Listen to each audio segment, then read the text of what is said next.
We've heard some bombshells. Kanye West showed up for Diddy. Rhino pills. The worst Netflix and chill in the world. Then after that, you better get on your job. That's really that's all it is. 200 bottles of baby oil and 900 bottles of Astroglide. A scene out of The Shining. Dirty Diddy? What the cuck? Looked like a crackhead. You are the crack pipe.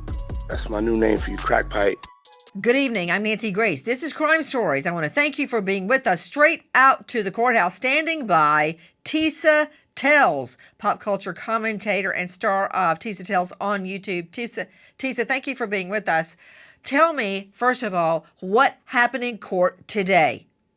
Nancy, today the court was a pure circus. Kanye West actually showed up and turned the courthouse into pandemonium. By the way, we did speak to him. We were not able to get exclusive, but he is expected to be in here all next week. So Nancy, you know I'm going to get the exclusive for you. Aside from that, Diddy was caught nodding again by the prosecution. The prosecution brought it up to the judge.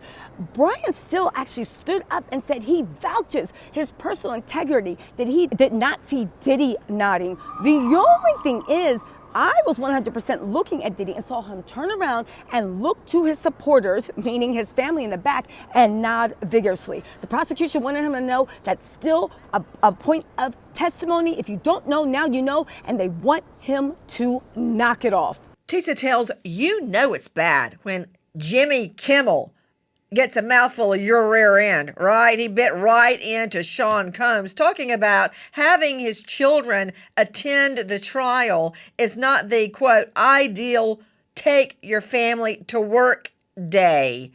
Is the family still sitting in the courtroom? The children hearing about 3 male sex workers entertaining him, their father, Sean Combs?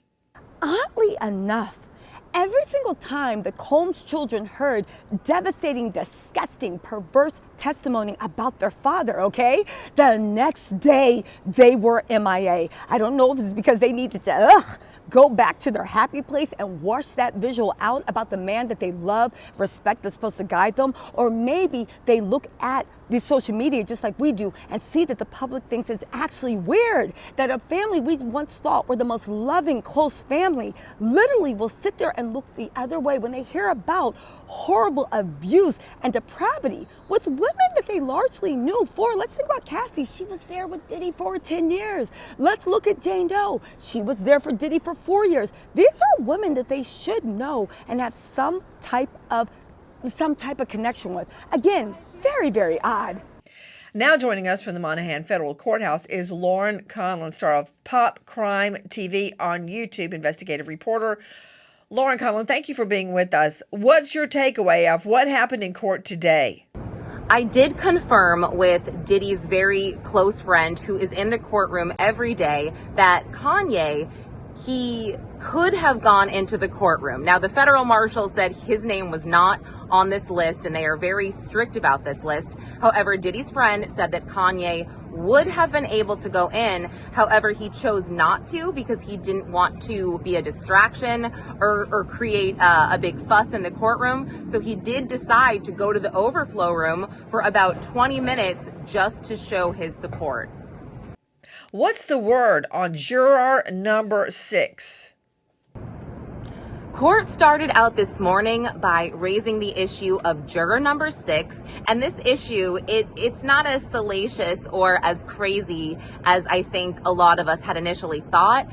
It really stems from this juror not living in the district that they had originally indicated, and I guess this came up during a casual conversation between he and a member of the jury staff, and he volunteered this information, which the jury staffer just maybe noticed that it was different from what he had said in the voir dire or what he saw on transcripts. And the judge had noted that this juror was questioned twice about this, and everything appeared to be fine. However, the government thought maybe there were some type of traces of deceit. They were not sure. And the defense said, look, if you want to get rid of this juror, this is one of our 4 black jurors here, so this is racial bias. And the judge said, look, I think the reasonable thing to do here is to get this juror back and question him again, which would be for the third time. He also said that there is no evidence of racial bias. This has nothing to do with that. This was just an issue raised by a jury staffer. And again, it seems like it was just a misunderstanding about, him moving or something along those lines. But the defense strongly objects to having this witness questioned for the third time. They think that it will affect deliberations and how he kind of feels about being there. And Alexandra Shapiro also said, look, Your Honor, if this is about an appellate issue, if Mr. Combs gets convicted and we leave this juror on the jury, we waive all appeals when it comes to this specific issue.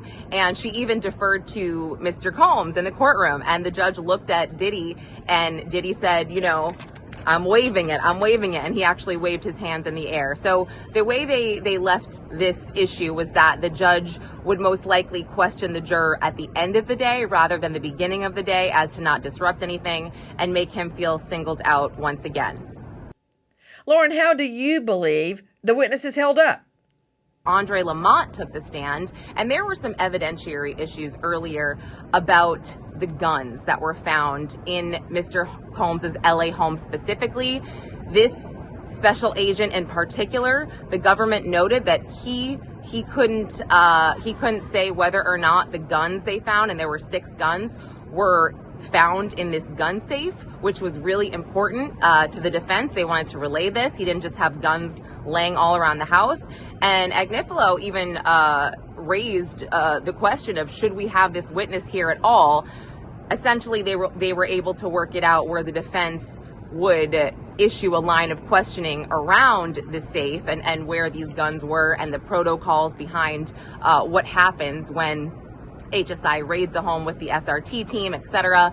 So during the cross-examination, Agnifilo made sure to get all the points out about the guns. So, and the biggest point, again, that he wanted to make here was that the guns, and again, there were 6 of them, Glock, about 5 AR-15s, one of them was defaced, and he made it very clear these guns were found in the security room.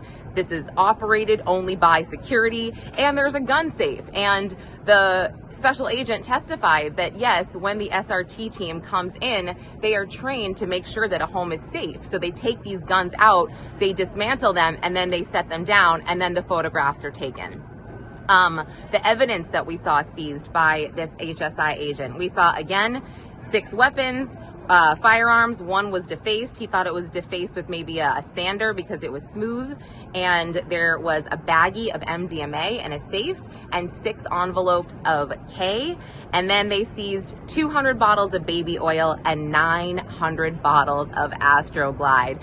And let me tell you, this Astroglide was found in about 10 boxes in the garage. They look like giant Costco boxes or something that you would order off Amazon. And it was really interesting when Agnifilo did his cross-examination, he said, Special Agent Lamont, you've testified that you've done between 50 and 60 raids because, or raids pertaining to human trafficking because you work in that department. And he said, yes.